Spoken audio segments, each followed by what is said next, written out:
Bon alors je vais revenir sur ma petite visite que j'ai fait sur la loge franc-maçonne de Béziers, le temple.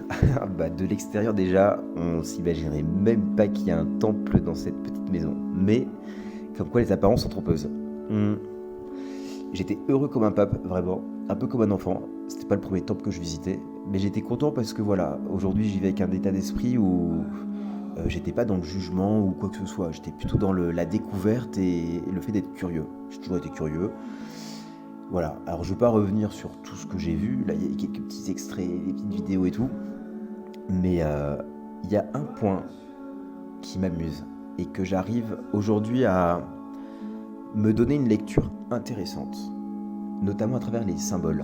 Euh, Moi je pense que la franc-maçonnerie, bien sûr, ça reste dans les premiers niveaux et dans beaucoup de niveaux un peu comme une mafia, hein. C'est un peu un truc un peu qui fonctionne de manière un peu mafieuse, mais il y a aussi un cheminement personnel euh, qui va dans le sens d'une évolution, où on donne de l'importance et de la place à l'évolution personnelle. Et ça, je trouve ça hyper intéressant parce qu'on vit quand même dans un monde où on peut se contenter de son petit boulot, sa petite vie, de Netflix et compagnie, de regarder des vidéos et c'est tout. Ouais, ça peut être une vie, hein, si on le choisit, c'est bien. Mais on peut aussi vouloir creuser plus loin. Alors après, moi je me dis, y a-t-il vraiment besoin de faire partie d'une confrérie avec une épée Damoclès sur la tête pour cheminer personnellement? Je crois pas. Je pense pas. Mais voilà, jusqu'à preuve du contraire, il y a quand même beaucoup de gens qui en font partie. Et je pense pas que tout le monde qui rentre là-dedans sont forcément des gens mal intentionnés. Euh, donc c'est pour ça les clichés rédhibitoires du truc, c'est balle, ouais, bon, peut-être, je sais pas, j'y suis pas moi, donc je suis pas quelqu'un pour pouvoir dire ça. Et quand j'ai des infos sur des posts et des trucs comme ça où c'est constamment avec le coup de pinceau négatif, ouais, j'ai juste envie de dire à la personne qui poste ça, qu'est-ce que tu connais? T'en connais des francs-maçons? Tu peux me raconter un peu ce que tu vois? Donc voilà, une info avec un coup de pinceau négatif sans forcément savoir de quoi tu parles, moi ça m'intéresse pas trop, je préfère aller voir de mes propres yeux. Et là, moi qu'est-ce que j'ai vu? Je vois un endroit où il y a plein de symboles, des symboles intéressants, hein. Ne serait-ce que le compas et l'équerre. Euh, Moi je bricole un peu, c'est deux outils effectivement essentiels. Et même sur un point de vue symbolique, je sais pas pour vous, mais moi dans ma vie, dernièrement, il y a eu des choses un peu carrées que j'ai dû arrondir.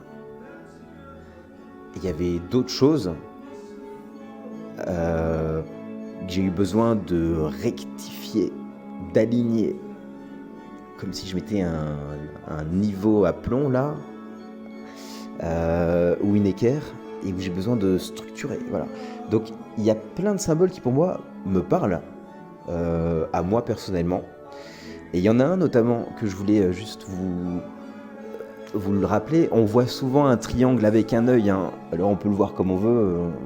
L'œil de qui? L'œil de la source, de Dieu, l'œil du créateur, de l'architecte, ce que tu veux.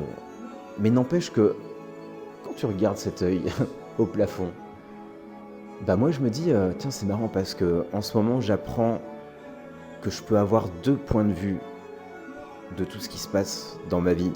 Je peux prendre le point de vue de l'observer avec quelqu'un qui me regarde et me sentir toujours, voilà, ça me concerne moi. Ou je peux aussi prendre le point de vue de l'observateur, me mettre à la place de l'œil. Et là, voir les choses avec un détachement de tout et de voir un truc beaucoup plus vaste, plus ample. Et ce point de vue de l'observateur, moi, il m'intéresse. Voilà. Et donc, je vous invite à poser la question de comment je regarde ma vie. Parce que moi, très souvent, je la regarde en tant qu'observé. Et j'apprends petit à petit à la regarder en tant qu'observateur, de me mettre à la place de l'œil. Cet œil, oui, il y en a un, c'est celui qu'on a au milieu. Il n'y en a pas deux. Celui-là, l'observateur. Et de voir que finalement, ça me donne une clé de lecture vraiment différente. Donc voilà, moi c'est ce que j'ai retenu de ma petite visite de ce temple franc-maçon.